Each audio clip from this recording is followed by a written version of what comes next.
Señal directa. Estamos de regreso en Señal Informativa y agradecemos a Camilo Vicente, quien es historiador y especialista en el tema de la guerra sucia en México, que acepte una conversación con nosotros para hablar de la muerte de Luis Echeverría, expresidente de nuestro país y uno de los actores importantes antes de asumir ese cargo en la masacre de estudiantes en 1968 y bueno, ya posteriormente en el halconazo. Camilo, gracias por tomar esta entrevista. Muy buenos días. Buenos días, muchas gracias por la invitación. Bueno, algo que hemos escuchado mucho en estas horas posteriores a la muerte de Luis Echeverría, o lo que más se ha destacado es que murió en la impunidad. ¿Qué tanto podemos considerarlo así y por qué no hubo justicia ante dos de los hechos que más han marcado a nuestro país? Bueno, en términos muy concretos, efectivamente murió impune, dado que no fue sentenciado finalmente, aunque hay que destacar que efectivamente fue sometido a proceso, ¿no? Es el único expresidente de la República que ha sido sometido a proceso por acciones cometidas dentro de su periodo, en este caso acusado de las masacres de 1968, el 2 de octubre de 1968 y el 10 de junio de 1971. Lamentablemente no pudo llevarse a la pena, digamos, ¿no? al castigo final a Luis Echeverría por un conjunto de irregularidades, tanto en la fiscalía que en ese entonces llevaba el caso, así como su resolución final en la Suprema Corte de Justicia. Es importante mencionar que se le estaba acusando, o el delito por el cual se le estaba procesando era el de genocidio, y finalmente hubo varias resoluciones en contra de ese delito, y los otros delitos del cual se les estaba acusando, la forma en que se tipificaron, la forma en que se procesaron sus delitos, pues finalmente terminó que ya habían prescrito los delitos al momento del juicio, es decir, nunca se le procesó por delitos de lesa humanidad, que no prescriben por definición, y el único delito que en este caso no hubiera podido prescribir, que era el de genocidio, fue finalmente bloqueado o rechazado ya también en la Suprema Corte de Justicia, aunque ahí todavía hay un debate. Las personas que estaban, el grupo que estaba encabezando la demanda por genocidio contra Luis Echeverría, que es el Comité 68, aún está, su proceso pues aún está todavía activo, y pues vamos a ver qué sucede ahora, ¿no? Después de la muerte. Camilo, ¿qué es lo que queda de esa década, ¿no? De la década de los 60, la década de los 70, en cuanto a las agencias de seguridad, al tema de impunidad, más allá de Luis Echeverría, el tema de impunidad de la violencia que se podía ejercer contra los ciudadanos, el espionaje, la agresión también psicológica? 40 años después, ¿qué es lo que podemos ver como secuelas justamente de este proceso negro que se vivió en México? Bueno, aunque no hay no hay una continuidad entre ese periodo de los años 60, 70 y 80 con la actualidad, es decir, no podemos decir que lo que estamos viviendo ahora tenga una relación directa de continuidad con esos años. Sin duda alguna está parte de lo que vivimos hoy día está vinculado con todo el andamiaje institucional que se fue forjando durante 40 años, ¿no? Para garantizar la permanencia de un régimen autoritario como fue el régimen priista.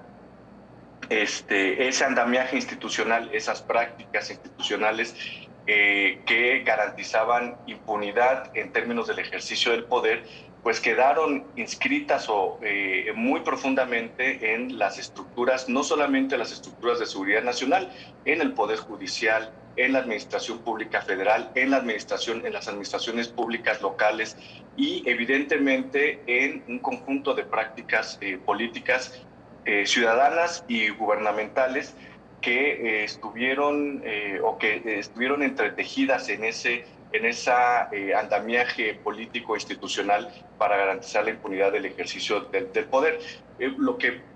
Yo creo que en términos de las instituciones, bueno, efectivamente queda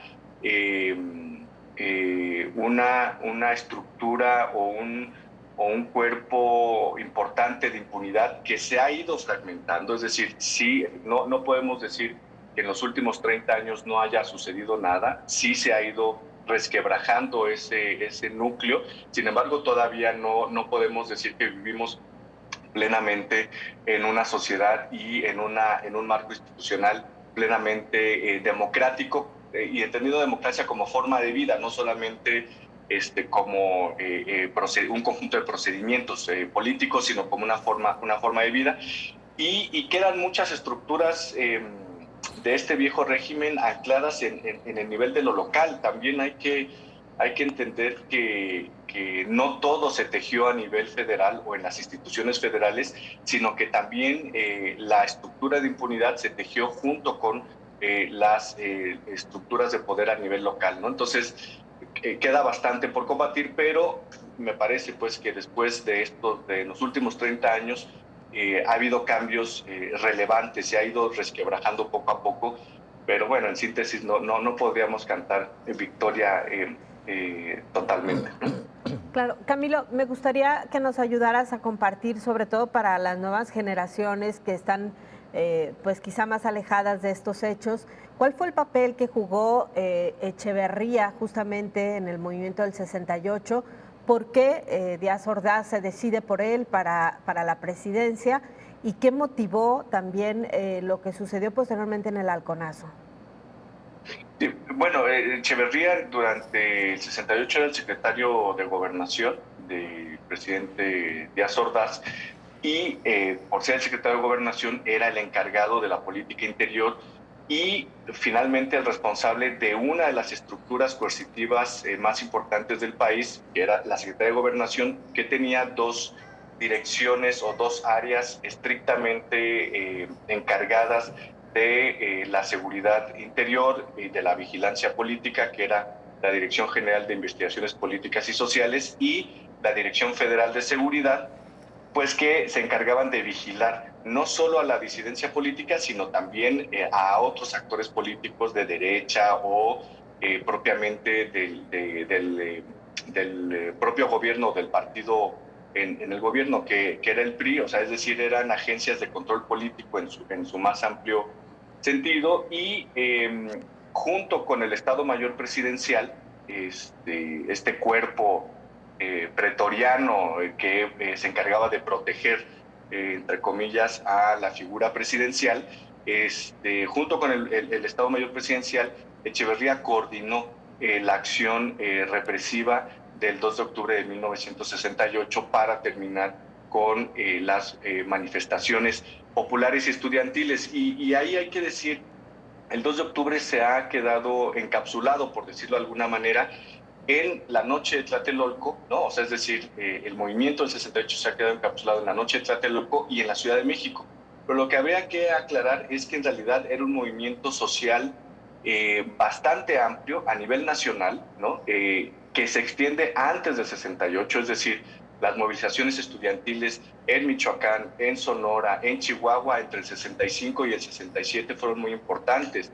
Las propias movilizaciones sociales en Sinaloa en 1965, que alcanza la autonomía universitaria, la Universidad de Sinaloa, ¿no? Es decir, hay un conjunto de movilizaciones, las movilizaciones de los estudiantes normalistas a nivel nacional. Hay un conjunto de movilizaciones estudiantiles y populares muy importantes que, digamos, alcanzan su etapa más relevante en el 68, Y también ya hay visos de insurgencias sociales en otros estados como en Guerrero, ¿no? Hay que recordar que tanto el profesor Lucio Cabañas Barrientos como el profesor Genaro Vázquez Rojas, que venían de un movimiento cívico y popular muy amplio en Guerrero, habían ya optado por la construcción de una vía revolucionaria armada para transformar el país. Entonces, todo ese contexto, digamos que se decanta en el 68 y hay una preocupación del Estado mexicano por controlar, digamos, estas insurgencias y finalmente dar por decirlo de alguna manera, un manotazo autoritario el 2 de octubre de 1968. Y para el 1971, ya en la presidencia de la República, Luis Echeverría Álvarez, que fue designado, entre otras razones, pues porque era uno de los funcionarios más eficientes que tenía Díaz Ordaz, ¿no? Un funcionario obediente, según las crónicas y los estudios históricos del periodo, un funcionario completamente obediente a Díaz Ordaz, muy eficiente en su desempeño, ¿no? Y bueno, fue designado, y el 71, ya en el poder, Echeverría llega al poder evidentemente en medio de una crisis social, también en medio de una crisis del modelo económico que hasta entonces se había venido impulsando, que era lo que se conoció como desarrollo estabilizador y el milagro mexicano, ¿no? Y su principal objetivo era consolidar otra vez el andamiaje del poder, volver a garantizar las estructuras y prácticas políticas del gobierno del PRI y darle legitimidad política otra vez al régimen que había estado siendo minada en los últimos años antes de que él fuera presidente de la República. Y el 71, que es la masacre, el 10 de junio de 1971, otra masacre estudiantil en la Ciudad de México, también hay que contextualizarlo. Para 1971 ya había un proceso mucho más amplio de insurgencias sociales en el país. En Guerrero las organizaciones guerrilleras estaban creciendo, ¿no? Había ya otras organizaciones guerrilleras alrededor del país, había una movilización social y popular muy importante en estados como en Oaxaca, como en Morelos, como en Chihuahua, es decir, había una efervescencia popular muy fuerte, y en ese contexto también se sitúa el ejercicio represivo de 1971, que fue sin duda alguna coordinado desde las esferas más altas del Estado mexicano. Y esto no estoy diciendo ninguna novedad, en realidad ya está bastante probado, no solamente por los documentos tanto de la propia Secretaría de Gobernación, sino también documentos que han sido desclasificados de la CIA, la Agencia de Inteligencia de los Estados Unidos, donde se da información muy importante sobre cómo se creó el aparato paramilitar que actuó el 10 de junio de 1971, que se conoció como los halcones, y que fue, digamos, creado y entrenado creado por miembros del ejército con la anuencia de la presidencia de la República y entrenado también en los Estados Unidos, ¿no? Entonces, bueno, ya hay bastante material al respecto. Claro.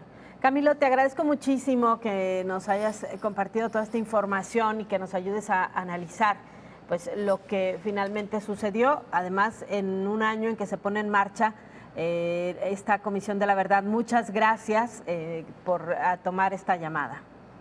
No, muchas gracias a ustedes por la invitación. Tengan un buen día. Gracias, es Camilo